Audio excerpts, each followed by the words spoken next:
Hello students, now we are started collision condensation. Collision condensation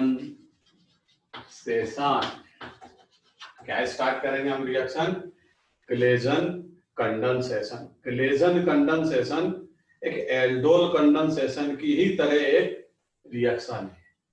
aldol condensation aldehyde ketone का concept था जिसमें एस्टेल्डिहाइड simple aldol भी देगा, cross aldol भी देगा, इंट्रामॉलिक्यूलर भी देता था और बेंजोइन कंडेंसेशन भी आपने स्टडी की। कोलेजन कंडेंसेशन ईस्टर से रिलेटेड रिएक्शन है।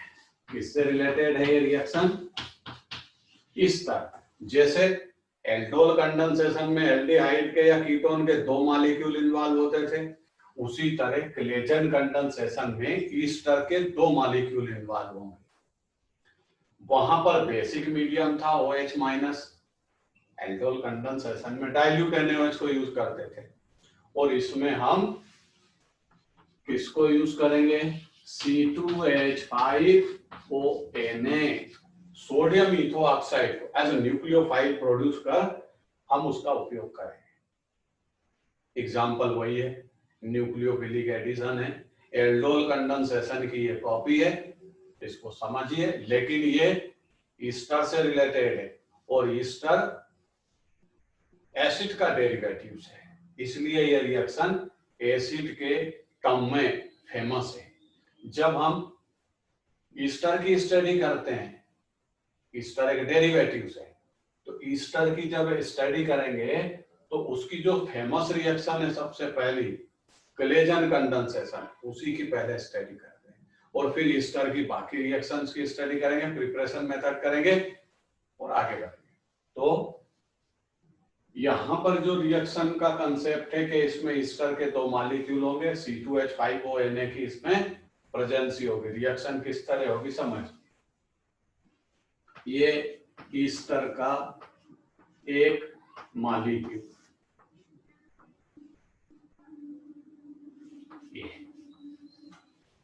ये ईस्टर का एक मॉलिक्यूल है, इसको हम CH3 कर लेते हैं अभी, CH3COO CH3। दूसरा मॉलिक्यूल होगा वो भी बना लेते हैं, CH2H COO CH3।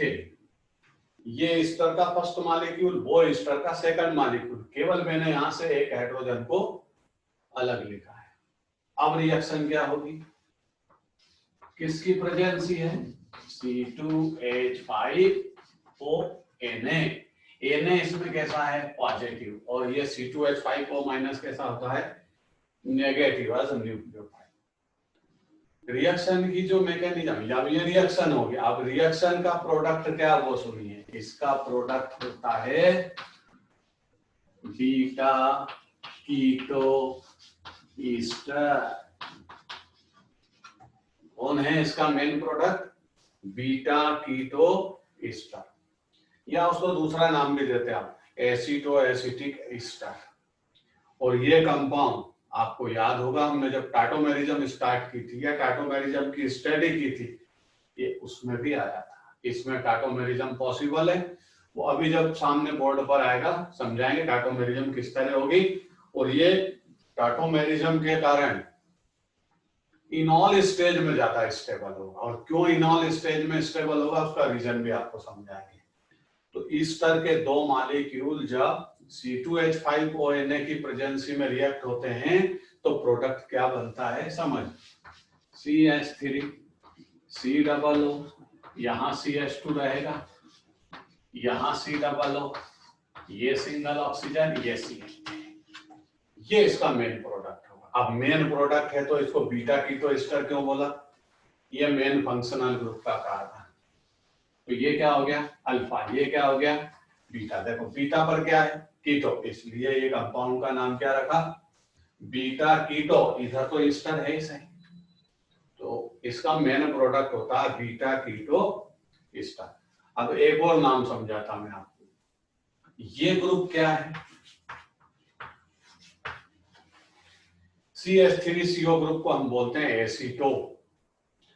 अब एक काम करते हैं कि इस एसीटो ग्रुप को हमने अटैच किससे किया ये देखें।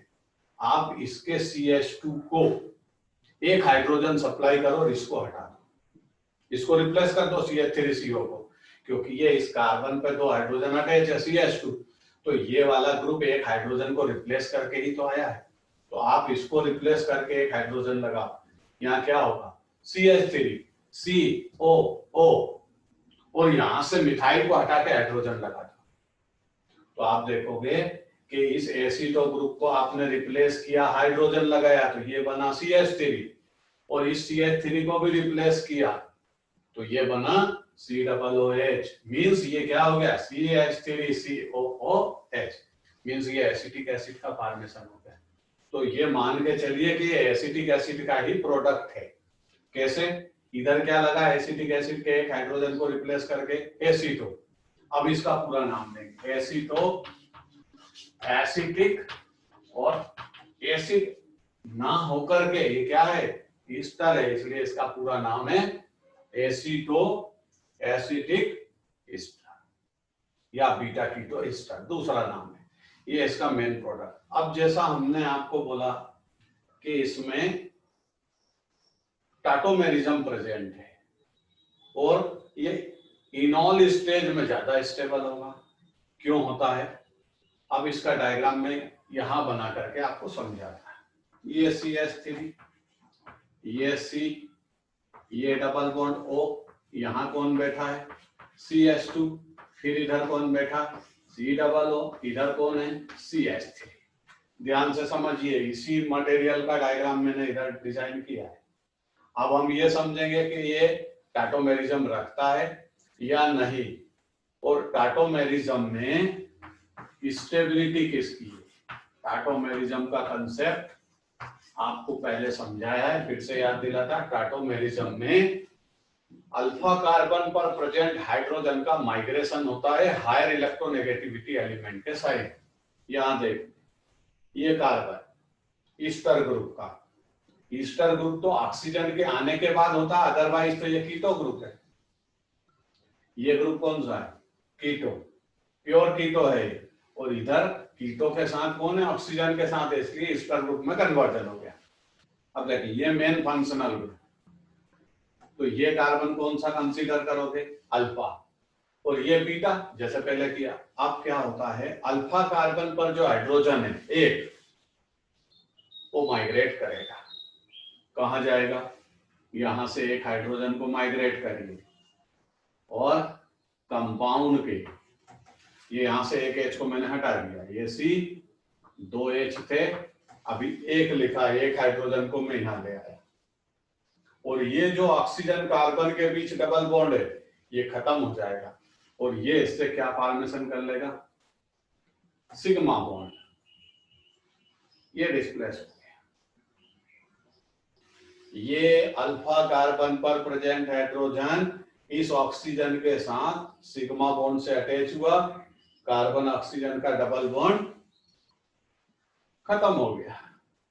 अब ये OH ग्रुप में कन्वर्जन हो गया, और यहां से इसके जाते ही इस कार्बन और इस कार्बन के बीच क्या आ जाएगा डबल बॉन्ड। तो ये स्टेज कैसी हो गई इनॉल, इन ऑल, और इसमें इनॉल पोजीशन कैसी है स्टेबल। अब देखो इसका कंपैरिजन हम किससे करें, ये कीटो है, ये कौन सी स्टेज है कीटो, और ये कौन सी स्टेज है इसकी इनॉल। क्या हुआ, ये हाइड्रोजन इस ऑक्सीजन पर शिफ्ट हो गया, ये समझाया मैंने यहाँ। अब जब ये अल्फा कार्बन पर प्रेजेंट हाइड्रोजन ऑक्सीजन पर शिफ्ट हुआ तो कार्बन ऑक्सीजन के बीच सिंगल बॉन्ड, डिजाइन कन्वर्जन हो गई इनॉल, पहले क्या थी कीटो।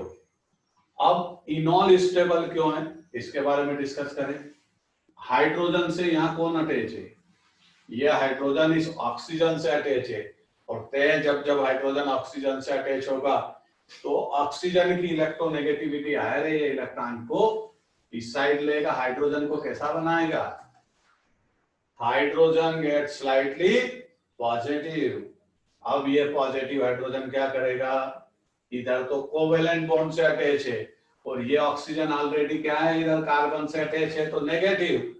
इसका मतलब ये पॉजिटिव हाइड्रोजन इस ऑक्सीजन से उधर के कीटो ईस्टर ग्रुप वाली क्या फॉर्मेशन कर लेगी, hydrogen bond, intramolecular hydrogen bond. जब एक ही मॉलिक्यूल का ऑक्सीजन दूसरे हाइड्रोजन से पॉजिटिव से हाइड्रोजन बॉन्डिंग करे वो इंट्रामॉलिक्यूलर हाइड्रोजन बॉन्ड। अब इंट्रामॉलिक्यूलर हाइड्रोजन बॉन्ड इसको क्या गेन करवाएगा, स्टेबिलिटी। इसीलिए ये इनॉल फेस में ज्यादा स्टेबल है और ये इसकी कीटो फेस है, कीटो इसमें अनस्टेबल होगी एज कंपेयर टू इनॉल।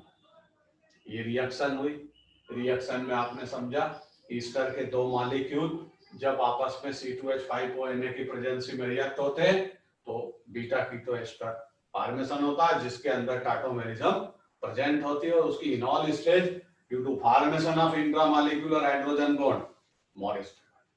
अब इसकी मैकेनिज्म की स्टडी करें हम।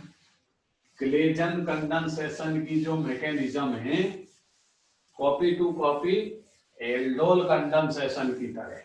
किसकी तरह है, एल्डोल कंडेंसेशन। वहां बेसिक मीडियम न्यूक्लियोफाइल प्रोड्यूस करता था, यहाँ न्यूक्लियोफाइल के लिए हमने C2H5ONa लिया, वो न्यूक्लियोफाइल को प्रोड्यूस करेगा क्योंकि वो खुद बेस है। स्टेप फर्स्ट, ये CH2H COOCH3 ये मैकेनिज्म की फर्स्ट स्टेप है और इसमें ये ईस्टर का फर्स्ट मॉलिक्यूल है। इसके CH3 के एक H को मैंने अलग लिखा है, तो जैसे ये यहाँ से इलेक्ट्रॉन को रिलीज करके जाएगा तो इसको क्या बना जाएगा, नेगेटिव कार्बन, इसी का नाम न्यूक्लियोफाइल है। लेकिन ये हाइड्रोजन कहाँ जाएगा विदाउट इलेक्ट्रॉन, इसको कौन ले जाएगा, C2H5O-, क्योंकि आपने रिएक्शन में C2H5ONa को लिया, Na पॉजिटिव C2H5O- नेगेटिव, ये अपने लोन पेयर इसको डोनेट करेगा और इसको किस में कन्वर्ट कर देगा, C2H5OH, और इसको न्यूक्लियोफाइल में उसमें कन्वर्ट कर दिया। ईस्टर का फर्स्ट मॉलिक्यूल न्यूक्लियोफाइल में कन्वर्ट हुआ, इसके कारण जो रिएजेंट एरो पर था। मैकेनिज्म की स्टेप सेकंड। अब दूसरा मॉलिक्यूल डिजाइन करें, CH3COOCH3, ये ईस्टर का सेकंड मॉलिक्यूल, वो ईस्टर का फर्स्ट मॉलिक्यूल था। क्लेजन कंडेंसेशन का मतलब है इसमें ईस्टर के दो मॉलिक्यूल इन्वॉल्व होंगे। अब यहाँ पाई बॉन्ड की शिफ्टिंग होगी, ये नेगेटिव ये कार्बन पॉजिटिव, पॉजिटिव कार्बन पर ये नेगेटिव न्यूक्लियोफाइल इस कार्बन पर अटैक करेगा, न्यू बॉन्ड का फॉर्मेशन करेगा। इसमें भी कार्बन कार्बन के बीच न्यू बॉन्ड का फॉर्मेशन होता है। चलिए ये आया CH2 न्यूक्लियोफाइल COOCH3, ये न्यूक्लियोफाइल कहाँ अटैक करेगा नेक्स्ट स्टेप में, इस पॉजिटिव कार्बन पर, और पाई बॉन्ड की शिफ्टिंग ऑक्सीजन पर हो जाएगी। तो प्रोडक्ट क्या होगा, याद देखिए CH3CO कंप्लीटली नेगेटिव, यहाँ पर इसको डाउन साइड लिख लेते हैं जैसे हम एल्डोल कंडेंसेशन में लिखते थे, ये वाले पोर्शन को डाउन साइड लिखते। अब न्यूक्लियोफाइल इस पर आएगा सामने, ये CH2 ये कार्बन नेगेटिव वाला था, COOCH3, इस तरह ये एक एडिशन प्रोडक्ट होगा। अब इसमें हाइड्रोलिसिस होगा, हाइड्रोलिसिस होगा तो यहां से ये वाला OCH3 वाला पोर्शन, या मत करिए आप हाइड्रोलिसिस, ये जो प्रोटॉन लेकर के गया था ये वापस आ जाएगा, यहाँ आ जाएगा और इसको बदल देगा ये CH3OH, ये मिथाइल अल्कोहल में कन्वर्जन हुआ और जैसे ये यहाँ से रिप्लेस होगा तो कार्बन ऑक्सीजन के बीच क्या आ जाएगा, डबल बॉन्ड। ये प्रोडक्ट है, इसको हटा दीजिए आप, देखिए CH3COO CH2COO CH3, ये जैसे यहां से जाएगा यहाँ डबल बॉन्ड शिफ्ट हो जाएगा, यही नाम क्या है इसका, बीटा कीटो ईस्टर। और ये ईस्टर का एल्डोल कंडेंसेशन की तरह क्लेजन कंडेंसेशन के नाम से फेमस है, और ये बहुत रिएक्शन फेमस है, आप इसको नोट करिए। इसके बाद हम एसिड के डेरिवेटिव्स की स्टडी करते हैं और आगे बढ़ते हैं। ओके,